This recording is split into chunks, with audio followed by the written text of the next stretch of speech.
السلام عليكم ورحمة الله تعالى وبركاته. سؤال لما أصحابتنا قالوا ميرو باجوكتانا ولا كبيرة روميو ولا الكينا ما هو يعرك ما أنت فيديو عزبات محمودنا صاحبته ما شاء الله. ما أنت فيديو وحكي سابسية هاي صورة عادنا سوتشيتي يعني سوتشي شو حنكورنا عادنا ونحني هذا وين هي هذا أرك جيرتين فيديو قصر بدني فيديو قرح بدني كي جيرنا ما تحاولنا سبر أهلنا ونحيي مركا عرقني صورة سنة لايك وهرسة إنها دعكوسين أو حندرني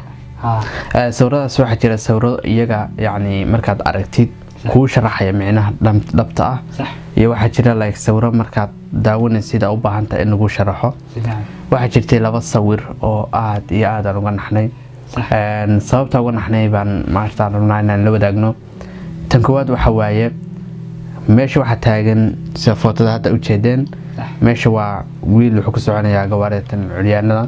oo wheelchair kala dhoo ayuu ku soconayaa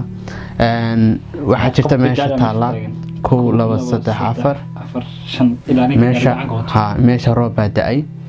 meesha aad bay dhiiqa u tahay oo waxay ku jirtaa yani xaalad aad u adag waaye qof walbana iyo itaalkiisu meeshaas uga gudbaya waxa meesha inta soo bajaasha yaaliin soo dhex maraya ama biyaha ku rafaadsan maanta wiil Soomaaliyeed aaba Soomaaliyeed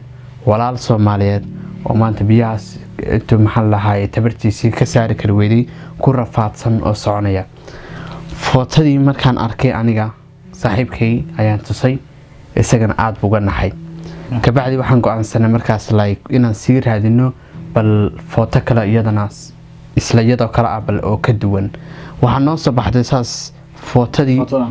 reality-ga dhabta ah wixii anaga maskaxdayda ku soo dhacay isweydiin lahayn ayaa live u aragnay footada labaad waxa taagan meesha taxi oo taxi kan gaariga caada BL kala raaco waxa bajaajida hor yaala iyo footadii ninkii ama aabihii ama wiilkii oo gaariga wheelchair-ka watay oo sii dhacaya taas yani aniga horta Soomaalihan horta wadada aad wanaagsan Soomaalidu wadada aad u fiican Soomaalidu wadada like masha Allah saawiya laakiin waqtiga footadaas macni la qaaday ama ay ku dhacday qofka shakhsigaas yani wiilka gaariga ku fadhiyay waxaan aad u dareemay inuu u baahnaa caawinaad balse cid caawisa u waayay kulli horta ilaahay shanta farmood simin oo dadka kala naxariis badan ma sha Allah macnaha kala danqasho badan ma sha Allah marka kulli laga yaabo dadkan meesha wada joogo dhan inay ka baqayaan dhiiqadaas inay soo galaan ay soo saxeeyaan hadhow baawarka soo shaqo ku laabto intaas soo ka ordaayo wuxuu go'aansaday inuu ku fiirsado macnaha walaalkiisa Soomaaliyeed حتى Soomaali ma ka tag حتى qof bilaadna حتى macnaha saam isku fiirsan lahayn marka in uu dhiiqadaas waljarka oo la maro macnaha حتى oo la kufo video sabarka ugu dambeeyay arkeeno waa asagoo dhacay waliba caasi ku dhacay asoo sii dhacay ahdana macnaha qofkii darawalka ma aqaan qof kale ma u baaxaya gacantiisa taagay wuxuu leeyahay hal la qabto oo kale aydoona wuxuu yiri laakiin hal ayaan arrin baranaa inaan la wadaagno maanta adduunkan ayaa wax la soo qaban karaa adduunka wax la soo yahay laakiin aakhiro wax la soo aha aakhiro qof walba iyo amalkiisa weeye maanta adduunka aynu ka faa'iideysano qof walba maanta hooyo itaal daran aaba itaal daran hatta wiil dhalinyaro ah oo maanta lixaad aysan u dhameystirnayn hala garab istaaga maanta intii Soomaaliya waxyaalaha ugu fiican oo ugu qurux badan iscaawinta weeye laakiin iscaawinteenu ma sha Allah hasii xoogato hadii maanta meel dhooqa ah ama meel biyo intii fariisteen aad ku aragto qof gaari wata oo gaari curiyaan oo uu ka saari kareen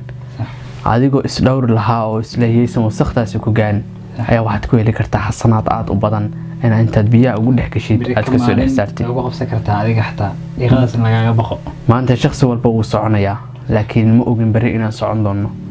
habeen walba waxaan saaxnaa inagoo faraxsan habeen walba waxaan saaxnaa inagoo maxal daar fikirka maskaxda ku hayna laakiin aroorta waxa soo kaxaysaado sidii aad ku fikiraysa ka duwan ma ogid inta huruday inta waxyaalood ah ka badbaaday alxamdulillah ilaah waa mahad leh oo maanta qof walba maanta adduunka jooga caafimaadkiisa haya qof walba maanta adduunka jooga noloshiisa dhan ka mas'uula marka insha Allah qof walba oo Soomaaliyeed waxaan kala talinayaa maanta haddii aad aragto qof walaalkaayo oo dhibaataysan qof walaalkaayo maanta garabkaaga baahan si garabkaas maanta uu kaaga baahan yahay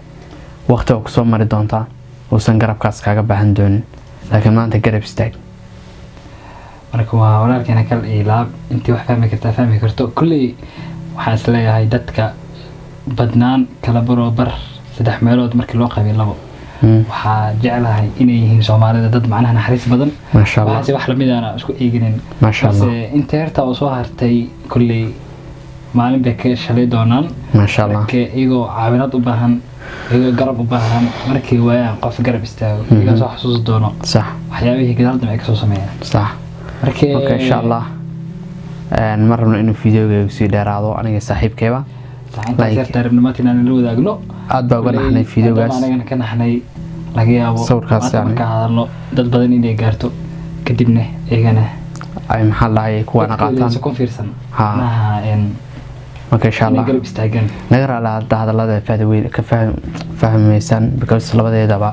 waa isbedelay yani situationkaygu isbedelay marka maxaa lahayd aan la kulanay arintaas marka waxaan leenahay insha Allah inta fiidiyogan waxay ku kulmayno waxaan kaga tegaynaa sidaas iyo assalaamu calaykum سو إلهي نعاوي ما شاء الله waxaan kaga tegaynaa sidaas assalaamu calaykum wa rahmatullahi ta'ala وبركاته